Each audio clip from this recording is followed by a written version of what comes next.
तेव्हा हे मत बनवत असताना सगळ्या बाजू समोर आल्या पाहिजेत ही आपली भूमिका आहे आणि पडद्यामागच्या त्या राजकारणावरचा आज पडदा उठवण्याचा प्रयत्न राज्याच्या मुख्यमंत्र्यांच्या तोंडून आपण करणार आहोत। राज्याचे मुख्यमंत्री एकनाथ शिंदे सर आता आपल्या सोबत आहेत। सर, स्वागत आहे तुमचं न्यूज 18 लोकमतमध्ये। धन्यवाद। निवडणुकीचा प्रचार सुरू झालेला आहे, धडाकेबाज सगळ्या सभा सुरू आहेत। अशा सगळ्या परिस्थितीत तितकेच टोकदार आरोप एकमेकांच्या वरती होत आहेत। या सगळ्या आरोपांची सुरुवात पुन्हा 2019 ला झालेलं सत्तांतर आणि त्याच्यानंतर तुम्ही केलेलं बंड, या सगळ्या पार्श्वभूमीवर एकमेकांवर आरोप होत आहेत। महाराष्ट्राला तुम्ही हे कसं सांगाल की तुम्हाला इतका टोकाचा निर्णय का घ्यावा लागला? काय ती परिस्थिती होती जेणेकरून तुम्हाला बंडासारखं पाऊल उचलावं लागलं? खरं म्हणजे एखादा मोठा निर्णय किंवा टोकाची भूमिका माणूस का घेतो त्याला कारणेही मोठी असतात आणि अगदी टोकाला गेलेली असतात। त्यामुळे आम्ही जे बंडनी उठाव आम्ही केला तो एक साधा सुद्धा नव्हता की एक 50 आमदार सोबत आले। याचं कारण आपण समजू शकता की एखादा नगरसेवक किंवा ग्रामपंचायत सदस्य देखील इकडचं तिकडे जाताना खूप विचार करतो। आज 40+10 50 आमदार आज उठाव करतात आणि वेगळी भूमिका घेतात, त्यामध्ये 7-8 मंत्री।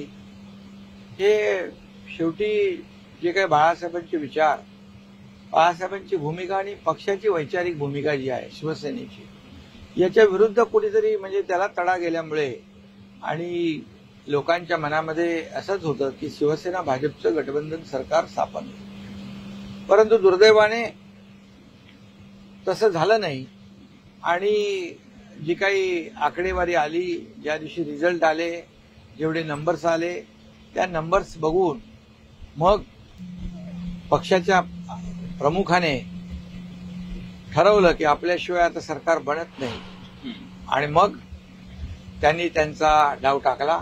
प्री प्लॅन होते, प्री प्लॅन म्हणजे त्यांनी तो त्या डाव टाकला आणि मग त्यांनी म्हटलं 2.5 वर्ष आम्हाला द्या, हे कारण होतं। आणि मग तिथून सुरुवात झाली।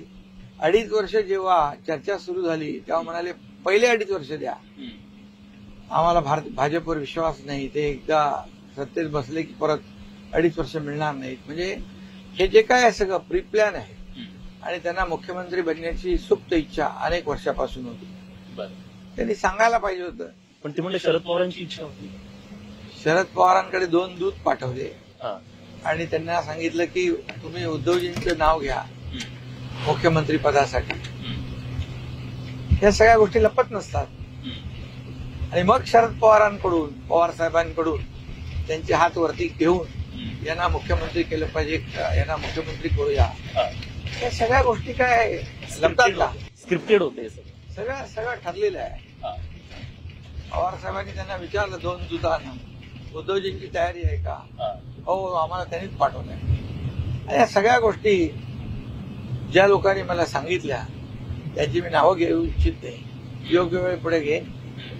परंतु हे सगळं जर सांगितलं असतं, मी त्यांना म्हणालो देखील, मला जेव्हा त्यांनी सांगितलं शरद पवार साहेब म्हणतात की उद्धवजी तुम्हाला व्हायला पाहिजे,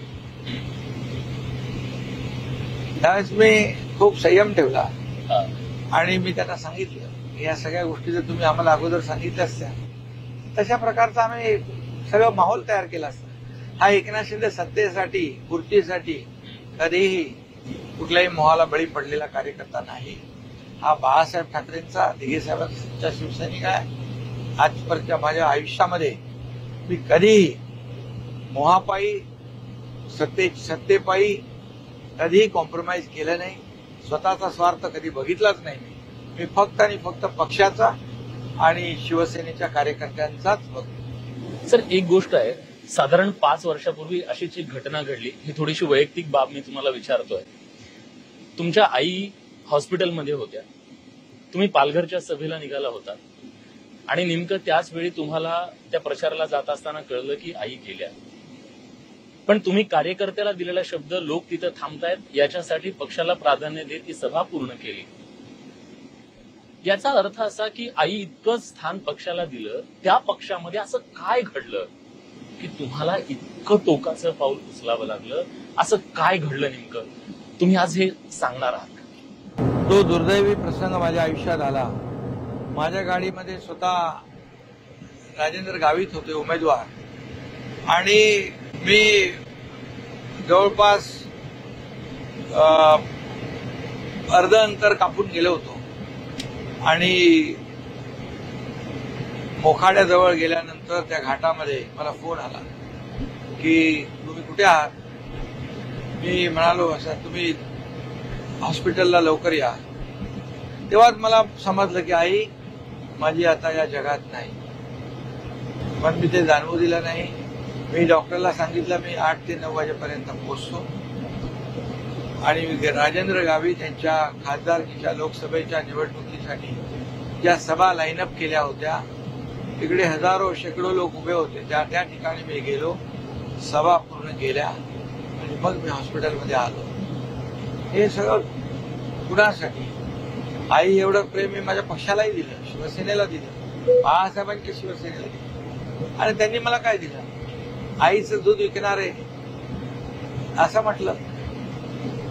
ज्या आईचा जीव माझा गेला, जी आई माझ्या या जगात राहिली, असा कुठला मुलगा असेल की तो विचार करतोय की कर्तव्याला प्राधान्य? मी दिलं त्यावेळेस. पण तरी तुम्हाला संपवण्याचा प्रयत्न होत होता. तुम्हाला तिथं अशा परिस्थितीत संपवण्याचा प्रयत्न होत होता. त्यांनी सगळे प्रयत्न केले. माझं म्हणजे पहिलं तर काय मिळालं, काय घेणार होते माझ्याकडून हा विषय मला महत्वाचा नाहीये.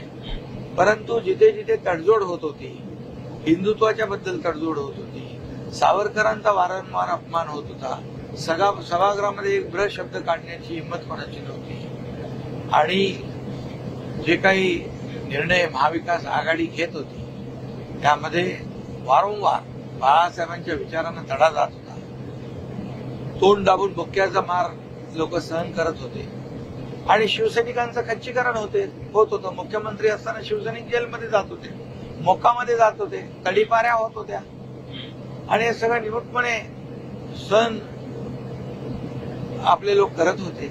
शेवटी जेव्हा आपल्याच माणसांच्या विरुद्ध कट कारस्थान जेव्हा प्रमुख मंडळी करते तेव्हा दुःख होतं. आपल्याच माणसांना संपवायचं, आपल्याच माणसांच्या विरोधामध्ये कारस्थानी करायची, मग ते गडचिरोली असेल, सुरक्षा असेल, किंवा एखादी कुठली जुनी केस असेल, त्याच्यामध्ये आपल्याच लोकांची चौकशी करायची, आपल्याच लोकांना गुंतवायचं, आणि आपल्या लोकांना राजकारणातून संपवायचं. हा जर कोणी विडा उचलला असेल आणि ते कारस्थान सुरू असेल, तर मग शेवटी बाळासाहेबांचा शिवसैनिक, तिघेसाहेबांचा शिवसैनिक म्हणून जागृत होणारच. अन्यायाविरोधात लढण्याची शिकवण बाळासाहेबांनी आम्हाला दिली आहे.